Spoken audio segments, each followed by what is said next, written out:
Hi friends, ഇന്ന് ഞാനിവിടെ ഉണ്ടാക്കാൻ പോകുന്നത് crushed chilli garlic chicken fry. അതിന് വേണ്ടുന്ന സാധനങ്ങൾ വളരെ ചുരുക്കം സാധനങ്ങൾ മാത്രം മതി. ഇതുണ്ടാക്കാൻ ആർക്ക് വേണമെങ്കിലും എളുപ്പത്തിൽ ഉണ്ടാക്കാൻ പറ്റാവുന്നതും വളരെ ടേസ്റ്റി ആയിട്ടുള്ളതുമാണ്. അതിന് വേണ്ടുന്ന സാധനങ്ങൾ: 1/2 കിലോ ചിക്കൻ, 1/2 ടീസ്പൂൺ മഞ്ഞൾപ്പൊടി, 1/2 ടീസ്പൂൺ പിരിയൻ മുളക് പൊടി, വെളുത്തുള്ളി തോടോടുകൂടിയതാണ് ഉപയോഗിക്കുന്നത്. തോടോടുകൂടി ഉപയോഗിച്ചാൽ മാത്രമേ ഇതിന് ടേസ്റ്റ് ഉണ്ടാവുള്ളൂ. അത് ഒരു 10-25 വേണം. പിന്നെ ഉപ്പ് ആവശ്യത്തിന്, ക്രഷ്ഡ് മുളക് പൊടി ഒരു 2 ടേബിൾ സ്പൂൺ വേണ്ടി വരും, വിനാഗിരി 1 ടേബിൾ സ്പൂൺ, വെളിച്ചെണ്ണ ആവശ്യത്തിന്. വെളുത്തുള്ളി എടുത്ത് നമ്മൾ ഒരു ചതക്കുന്ന കല്ലിലിട്ട് നന്നായി ചതച്ചെടുക്കുക.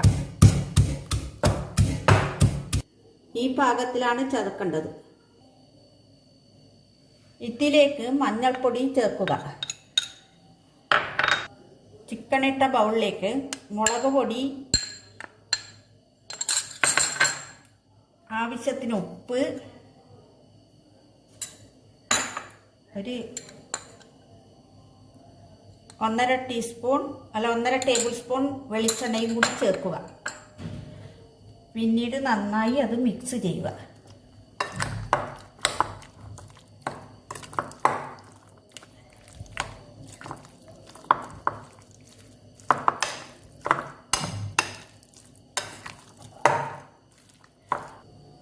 ഈ മുളക് പൊടിയും പിടിക്കുന്നതിന് വേണ്ടിയിട്ട് ഒരു 10-15 മിനിറ്റ് വെക്കണം.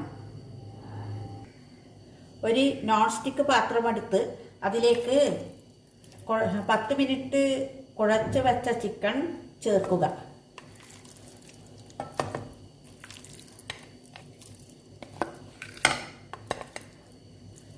അതിനുശേഷം 1/2 കപ്പ് വെള്ളം ഒഴിക്കണം.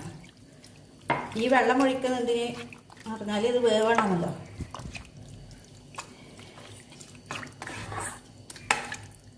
ഇളക്കിയതിന് ശേഷം അടച്ച് വേവിക്കുക.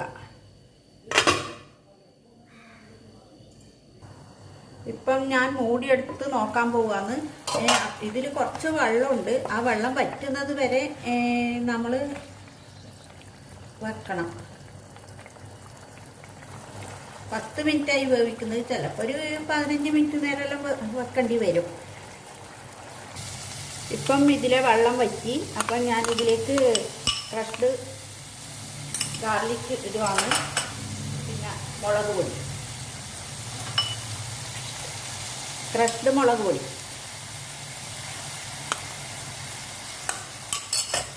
ഇനി നന്നായി ഇളക്കി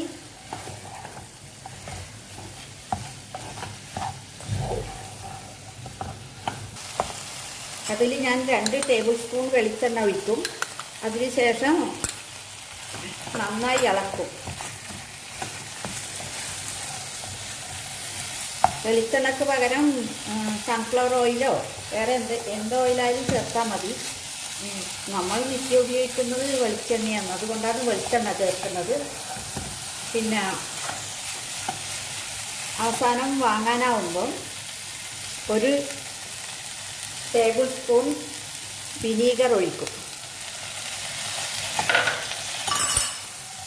അപ്പോൾ ഇത് നല്ല ടേസ്റ്റി ആയിരിക്കും. ഇതിപ്പം ഇതിൻ്റെ മുളക് പൊടിയും ഗാർലിക്കും എല്ലാം കൂടി നന്നായി ഇതിന് പൊതിഞ്ഞ് പിടിച്ചിരിക്കുകയാണ്. ഇപ്പോൾ ഭയങ്കര ടേസ്റ്റി ആയിരിക്കും. നമുക്ക് കുട്ടികളും വലിയവരും ആർക്ക് വേണമെങ്കിലും കഴിക്കാൻ പറ്റുന്ന രീതിയിലാണ് ഇതുണ്ടാക്കിയിരിക്കുന്നത്. മുളക് പൊടി ആവശ്യത്തിനനുസരിച്ച് ചേർത്താൽ മതി. ഓരോരാളെ എരിവിനനുസരിച്ച് കൂട്ടുകയോ കുറക്കുകയോ എന്താ വെച്ചാൽ ചെയ്യാം. നമ്മൾ ചേർക്കുന്ന പോലെയാണ് ഇപ്പോൾ ഞാൻ ഇതിൽ പറഞ്ഞിരിക്കുന്നത്. ഒരു 5 മിനിറ്റ് ഇളക്കിയതിന് ശേഷം നമുക്കത് പാത്രത്തിലേക്ക് ഇടാം. ചിക്കൻ ഫ്രൈ പാത്രത്തിലേക്ക് മാറ്റിയതിന് ശേഷം കറിവേപ്പില എണ്ണയിൽ വറുത്തത് ചേർക്കുക.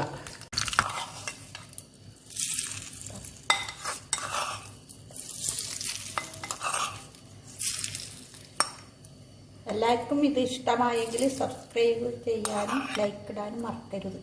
നമ്മുടെ crushed chilli garlic chicken fry ready ആയിരിക്കും.